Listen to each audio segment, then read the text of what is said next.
E aquele que não morou nunca em seus próprios abismos, nem nadou em promiscuidade com os seus fantasmas, não foi marcado. Não será exposto às fraquezas, ao desalento, ao amor, ao poema. Manuel de Barros.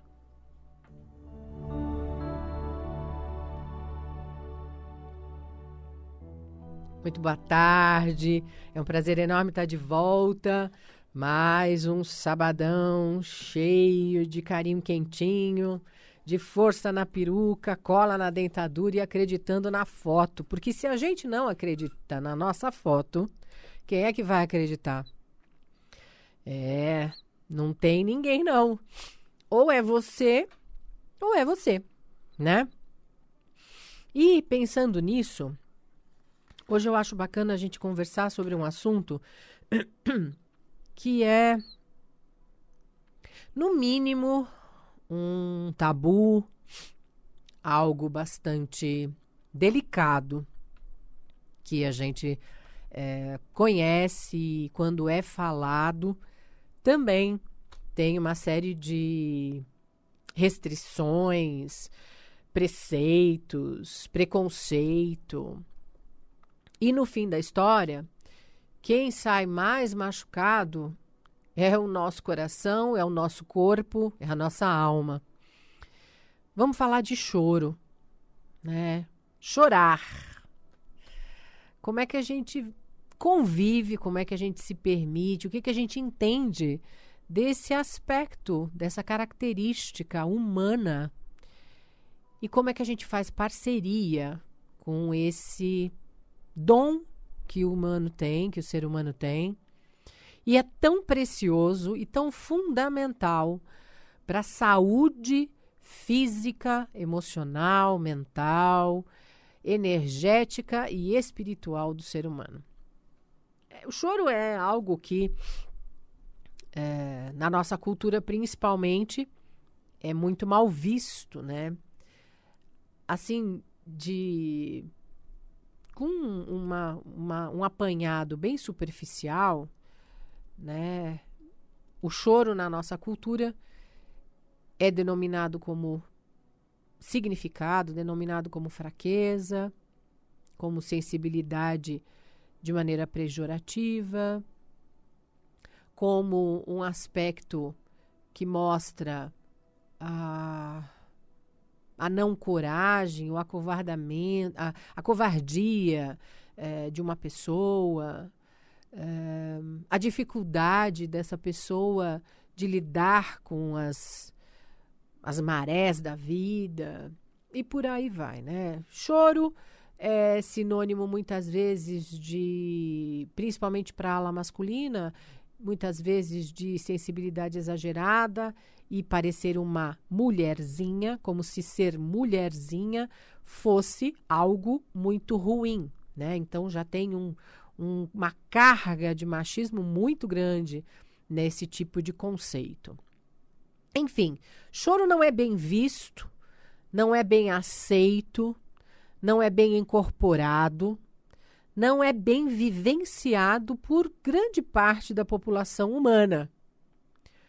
Em função de todos esses conceitos, os preconceitos, as deformações de percepções e, em função disso, grande parte das nossas disfunções no nosso universo físico tem ocorrido com a origem nessa característica não bem trabalhada do ser humano, né? Então, grande parte das pessoas que não lidam com os próprios sentimentos, isso significa que não olham para as dores, não se permitem sentir as dores, chorar as dores, chorar o medo, chorar a raiva, chorar a tristeza profunda, desenvolvem problemas cardíacos,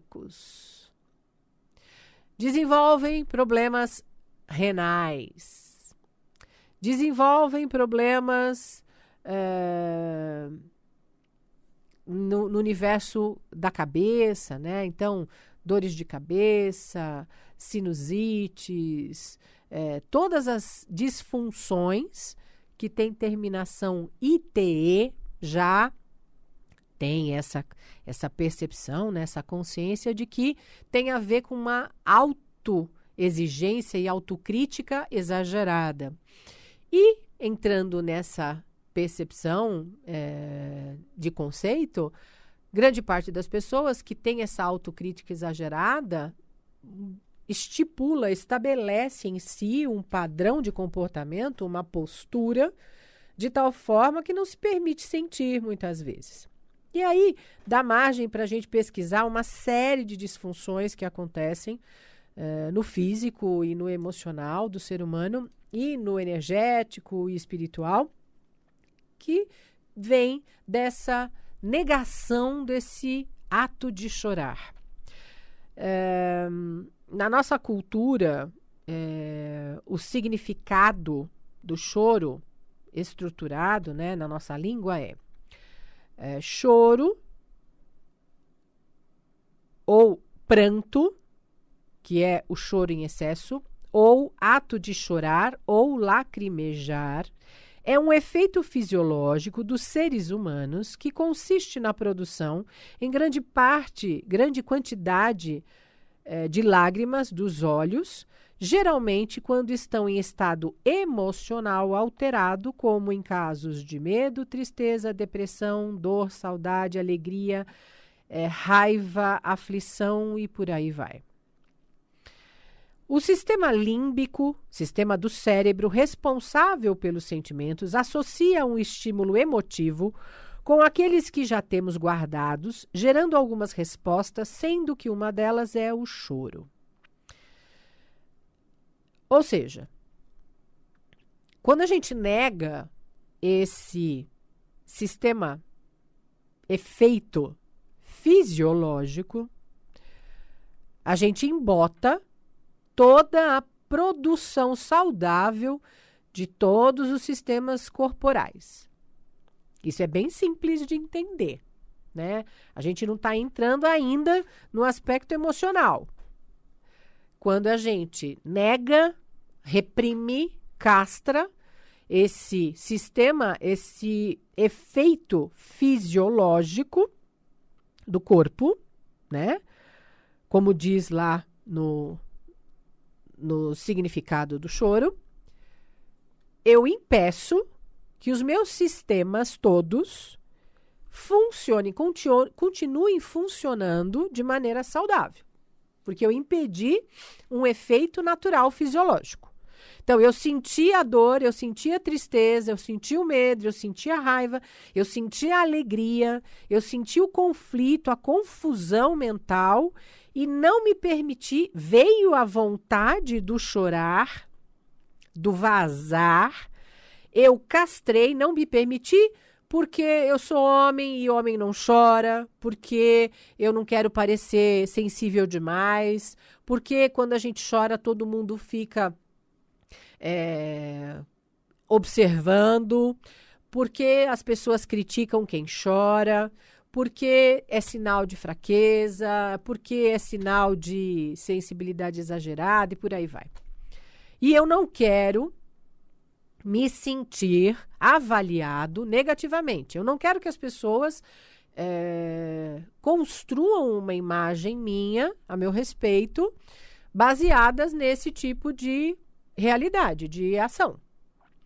E aí o que a gente faz? A gente embota, a gente castra, a gente reprime. Isso fica lá dentro, né? A sensação de dor, de medo, de insegurança, de tristeza, de raiva, de alegria, fica embotada, fica represada. E só porque você conseguiu castrar, não significa que ela se extinguiu. Ela não vai desaparecer, ela está lá depositada, lá nas suas células, lá no órgão que você reprimiu, né? Se foi uma tristeza profunda, ela fica lá depositada, esse registro, essa memória nos seus pulmões. Se foi uma raiva muito grande e você tinha vontade de chorar, o choro veio e você reprimiu, essa raiva fica depositada no seu fígado. E essa energia não trabalhada, não permitida, vai se concentrando e vai vibrando lá nesse órgão. E vai começando, depois de muito tempo, ela começa a causar algumas disfunções. Que é isso que a metafísica da saúde ajuda a gente a entender por que eu tenho esse órgão que sempre está complicado, sempre acontece um mal-estar, uma dificuldade, uma doença,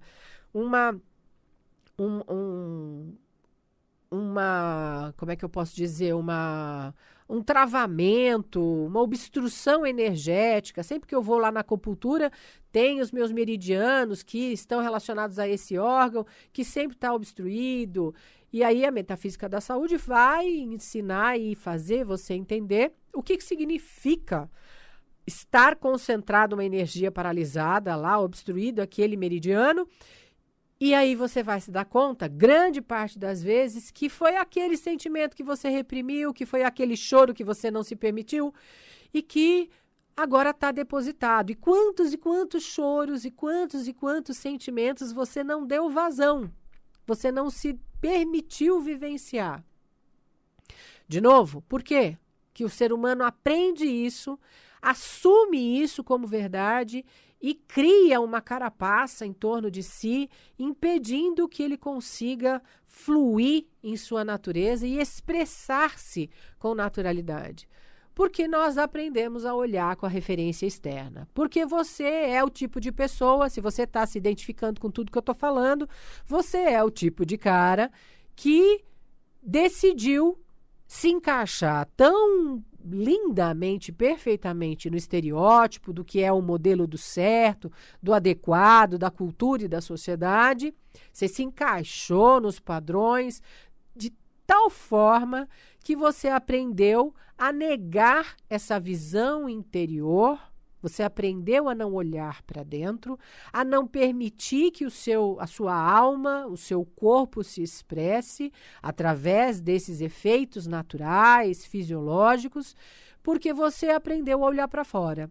Você aprendeu a se portar de determinada maneira, que é mais adequado quando você é uma pessoa com tal idade, com tal posição, com tal status, em tal cargo. E aí você foi se embotando, você foi se castrando, você foi se reprimindo, você foi se anulando. E quando a gente faz muito bem feito isso e se encaixa perfeitamente no universo externo, nos modelos, nos parâmetros de adequação, nos conceitos de certo, de politicamente correto, não é possível olhar para dentro porque aí dói demais, porque aí eu vou enxergar o distanciamento e o autoabandono que eu produzo diariamente em mim. Então, você ficou muito bem adequado, fez muito bem o seu trabalho de adequação de um ser humano pertencente ao universo, à cultura e à comunidade onde você vive, onde você escolheu viver. E dentro desse planeta, né? Porque grande parte de nós aprende a fazer esse enclausuramento, acessar, aceitar, incorporar e assumir a clausura desta forma, e quando assumiu, se perdeu de si. E é muito difícil a gente se achar. Por isso que as doenças acontecem, para chamar a nossa atenção, para fazer a gente acordar desse entorpecimento, dessa anulação que a gente aprendeu a ter. Fazendo isso, todas as disfunções e doenças que existem em você, na sua vida, os impedimentos, as disfunções dos relacionamentos, estão diretamente relacionados a essa postura que você aprendeu a ter com você, na sua vida, na sua realidade. Quando a gente decide agir desta forma, o que a gente pode fazer? Como é que a gente pode lidar? O que a gente pode fazer? Você aí que está do outro lado do rádio, Mônica, eu me identifiquei com tudo que você falou. Como é que eu posso liberar esse choro? Como é que eu posso me permitir vivenciar as minhas dores reais? Como é que eu posso me desobstruir? Bom, se você já está vivendo dessa maneira há muito tempo, infelizmente, grande parte das vezes, a gente tem que lançar a mão de uma série de técnicas para ir limpando, desobstruindo todo esse canal que você contaminou e obstruiu e impediu de ter uma fluidez. Então, você tem que lançar a mão muitas vezes de um tratamento de acupuntura associado a massagens relaxantes que vão ajudar o processo de acupuntura a liberar os canais dos seus meridianos que correm por todo o seu corpo, eliminando essas obstruções, essas impregnações desses sentimentos não trabalhados, desse choro reprimido aí dentro de você. Aliado a isso, um processo de psicoterapia para você decidir começar a se enxergar. Decidir desmitificar uma série de bobagens que você aceitou como verdades absolutas na sua vida, a respeito de você, inclusive. De quem você é, do que você dá, para que você serve, o que significa a vida. Quando a gente se enclausura desse jeito, a gente perde completamente a capacidade de sentir verdadeiramente quem nós somos. Qual é o nosso propósito de vida? Qual é o seu dom? O que você tem de mais precioso e para que você nasceu? De verdade. Então, você precisa fazer lá, lança a mão, vai ter que gastar uma grana. Se você não faz o seu trabalho, isso é mais torturante, né? Porque você vai ter que mexer no seu bolso. Se você não faz verdadeiramente o seu trabalho de permanência, de estar presente em você, dentro do seu universo, você vai ter que lançar a mão da sua grana, que você trabalha, que você ganha, que você diz que é para o seu bem-estar e tudo, você vai ter que lançar a mão, você vai ter que pagar a acupuntura, você vai ter que pagar ali as massagens, porque esses dois tipos de abordagem são os inícios que vão fazer uma diferença muito grande para desimpregnar o seu físico, para entender o seu corpo. E junto com isso, o seu processo de psicoterapia, porque você vai mexer em todas essas demandas que estão aprisionadas no seu corpo, e aí as emoções vão vir à tona. E, de repente, você não vai dar conta, porque é muita coisa, é uma carga muito grande. Provavelmente de anos a fio que você está arrastando aí na sua realidade. E aí você vai ter que mexer no seu bolso. Olha que maravilha. Aí, se você está de verdade a fim de melhorar, de parar de ir no médico, para ir correr atrás de prejuízo, você vai no médico só para fazer profilaxia, que é o quê? Você vai tratar da sua saúde, não da sua doença. A medicina hoje, a nova proposta é tratar da saúde, para que você não desenvolva a doença. Esse é o princípio da homeopatia, esse é o princípio da medicina antroposófica, a medicina nova germânica e todas as outras aí que são medicinas extremamente quânticas, né? De uma abordagem aberta para que você não fique refém, preso à doença. Mas para você chegar nisso, você tem que limpar esse baú que está cheio de caca, que você deixou, que você colocou, que você se abandonou. A responsa é toda sua. Né? E aí, tem outras técnicas que também podem ajudar. Você vai por esse caminho. Junto com isso, se você pega um bom terapeuta, ele vai te direcionando. Tem um monte de técnica bacana que hoje são auxiliares e complementares de um processo bacana de psicoterapia. Então, tem a microfisioterapia que ajuda de uma maneira maravilhosa. Tem a constelação familiar que ajuda a desobstruir todos os canais e facilitar que o processo ande. Tem a apometria, tem um monte de processo bacana que você pode lançar a mão junto com o processo de psicoterapia para resolver rapidamente. né? Mas aí você tem que decidir que é a tua hora, que faz sentido, que você não quer mais viver sob o jugo, refém de toda a tua dificuldade, de toda a tua resistência, de toda a tua negação de quem você é, de verdade, em essência. É você quem decide o que você quer fazer com essa tua capacidade de crescimento, de desenvolvimento, de desabrochar na vida. Você escolhe. Você tem aí o direito. Você quer continuar nesse parâmetro?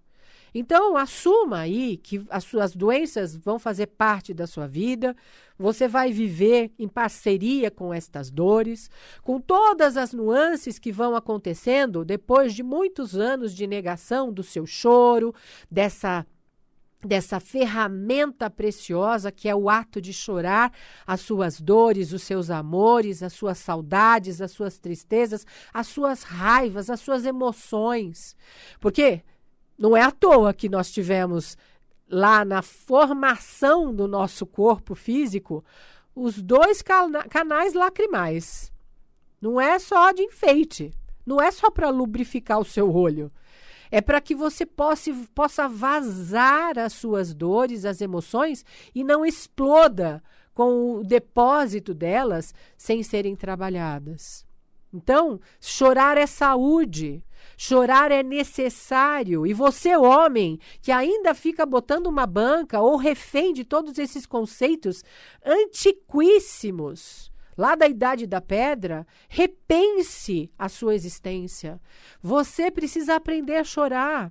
É direito seu como de qualquer outro ser vivo. Você também tem direito. Honre o seu masculino, sendo tão parceiro de você que você se permita vivenciar no físico todas as emoções que você tem como um ser humano completo. Para de bater no peito e bancar um machucado aí, um macho que você acha erroneamente que é sinônimo de macheza, é a negação das emoções. Isso só faz você ser refém das suas dores.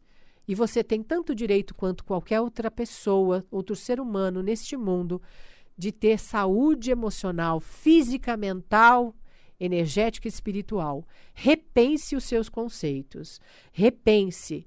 Você tem direito. Tá bom? E como não pode faltar, nossa notícia maravilhosa, wonderful, no final do nosso programa. Lá do site, deixa eu ver, Razões para Acreditar. Empresário baiano cria banheiro itinerante para que moradores de rua possam tomar banho. Essa notícia é lá de 2015, mas ainda está em voga, ela ainda acontece. Empresário de Vitória da Conquista, o baiano Cláudio Lacerda, iniciou uma campanha para ajudar os moradores de rua da sua cidade, o Banho Solidário. É uma carreta que vai dar acesso à água, shampoo, sabonete e toalha para os sem-tetos. Se eles assim acharem que devem, eles entram, tomam um banho quente e pronto, disse o empresário a um blog lá da Bahia. O empresário quer circular com o banho móvel por vários bairros da cidade dele, Vitória da Conquista. Além disso, ele doará roupas, escovas e pasta de dente aos desabrigados. Ensinamos noção de higiene, de como lavar. Eles precisam de conversa. Eu mesmo fico, disse Cláudio. Um dia foi até uma psicóloga. Já foi um diretor de uma grande imobiliária. Em outro, uma pessoa que trabalha em instituição para atendimento a dependentes químicos. São pessoas que se sensibilizam e nos acompanham, contou Cláudio Lacerda. Isso é brasileiro que faz acontecer. É brasileiro que acredita que nós todos fazemos parte dessa realidade. E se a gente quer mudanças incríveis nesse mundo, a gente precisa começar a ser essa mudança. Então, sempre, como disse lá o nosso querido e amado Gandhi, seja a mudança que você quer ver no mundo. E, gente, bora chorar! O choro é a ferramenta mais amorosa e preciosa que nós temos. Ganha de graça dessa sabedoria divina que nos fez, que nos promoveu a vida. use-a a seu favor. É disso que depende a sua saúde física, emocional, mental, energética e espiritual. Você escolhe, você decide. Foi um prazer enorme, gratidão profunda pela audiência de todos vocês. E sábado que vem, eu vou te contar que eu tô de volta. Um grande beijo, uma excelente semana e até sábado que vem. Beijo, beijo, beijo.